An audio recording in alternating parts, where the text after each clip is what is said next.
Shabbat Shalom, gentlemen. This week we read the longest reading of the year, Vayakal, Pekudei, and Achodesh. I don't know how many psukim, but it's got to be at least 250. Parsha Truma Tetzaveh is the commandment to build the Klei Mishkan and the Mishkan, and Vayakal Pekudei is the actual execution of the construction of the Mishkan and the Kelim. And I use that order intentionally because Rashi zeroes in on the fact, quoting the Midrash, why in Truma does Moshe Rabbeinu start with the Aron and the other Kelim, and then he transitions to the structure. Whereas Bitzalel, the architect, he tells Moshe Rabbeinu, you don't know how to build, Moshe. You first build the building. You can't have the Aron sitting without being enclosed in a shelter. And Rav Lichtenstein, in a famous sikha that he gave, said that both were correct. You need the shelter and you need the heart, the Aron, which is the heart. It's not the building, it's the kelim which make everything. And I asked Notebook LM to take this idea and apply it to the current war we are waging with Iran and the fact that we are running to our shelters. Is there a connection? And fortunately, Google's Notebook LM came up with the following. Here, I ask you to film this. All right, let's jump right in. We're going to explore this deep, fundamental tension today. A question that's been asked for thousands of years, from ancient deserts all the way to modern bomb shelters. And it's this: what's more important, the house that protects us or the heart that beats inside it? So let me ask you that directly. Just think about it for a second. What really matters more? The strong, safe house with solid walls, or the life, the family, the purpose, all the things that actually fill that house with meaning? This very question, well, it's at the core of everything we're talking about today. And to really get why this is so urgent, we have to start with a reality many people face today: a life lived under threat, where just surviving feels like it's the only thing that matters. You see, in times of crisis, we tend to adopt what you could call the logic of the walls. It's a mindset that's completely shaped by the safe room, by the bomb shelter. Our entire focus just narrows right down to the physical structure that promises to keep us safe. In this logic, it's not some abstract philosophical idea. No way. It becomes incredibly tangible. It's measured in things like the thickness of the concrete, in the few seconds you have to run when a siren goes off, in the mind-boggling precision of a defense system like the Iron Dome. It is, quite literally, a world built on the engineering of survival.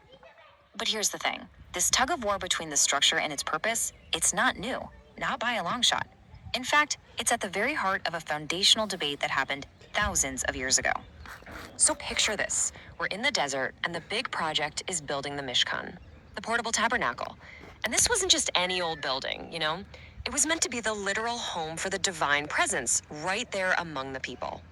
And right from the get-go, a huge disagreement breaks out between the two leaders. You've got Moshe Rabbeinu, the visionary prophet, on one side, and on the other, Betzalel, the master architect and craftsman. And their argument was over something that sounds simple, but is actually incredibly profound. What do you build first? Moshe's perspective was all about the why. He argued, we have to build the holy vessels first, the ark, the menorah. For him, it was just common sense. What's the point of building a house if you don't have the very reason for the house ready to go?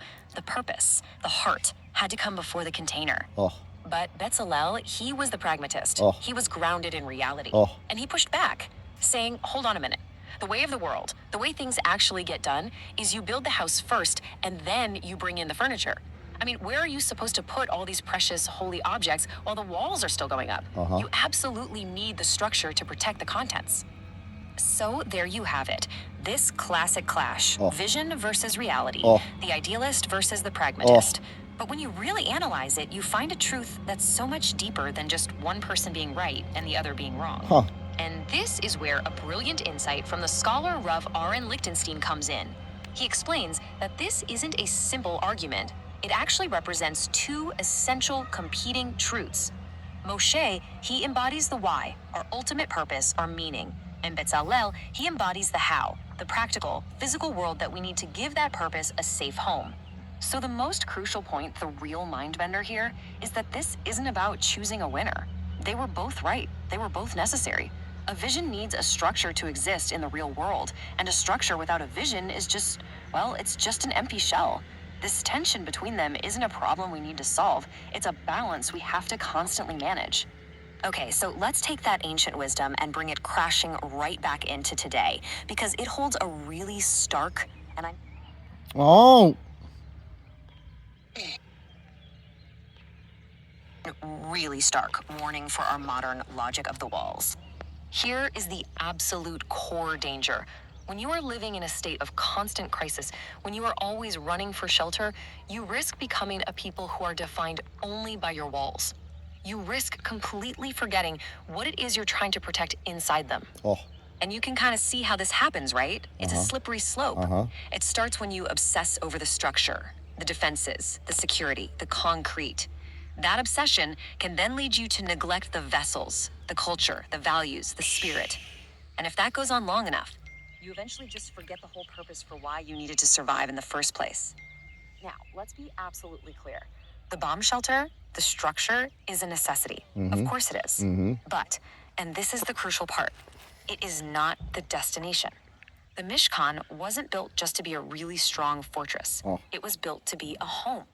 So, all of this brings us to the big question, the ultimate synthesis.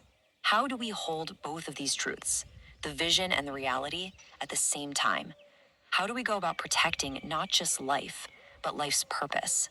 This really puts it all together perfectly. We protect the house of Israel, that's the physical nation, the structure, the people, so that the Torah of Israel, the soul, the values, the ark, has a safe place to rest.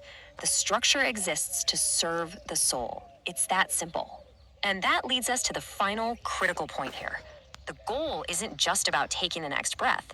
Survival for its own sake. Well, that's a pretty hollow victory, isn't it? There has to be something more. And this is it. This is Moshe's vision, brought right into our world. We protect our lives, not just to keep on surviving, but so that we can continue to be those vessels. So we can be carriers of meaning, Clay of Kodesh. spirit, of a light that the world desperately needs. We build the walls to protect the light within. So I'll just leave you with this final question to think about. In our own lives, in our own communities, when we're building our walls and looking for shelter, are we doing it just to stay alive? Or are we doing it to protect the very reason why we live? Because the answer to that question, well, it changes absolutely everything. Wow. So, according to AI tech experts, the legal profession, the accounting profession will be done within a year and a half. Ladies and gentlemen, I think the pulpit rabbis have just lost their jobs. Shabbat shalom.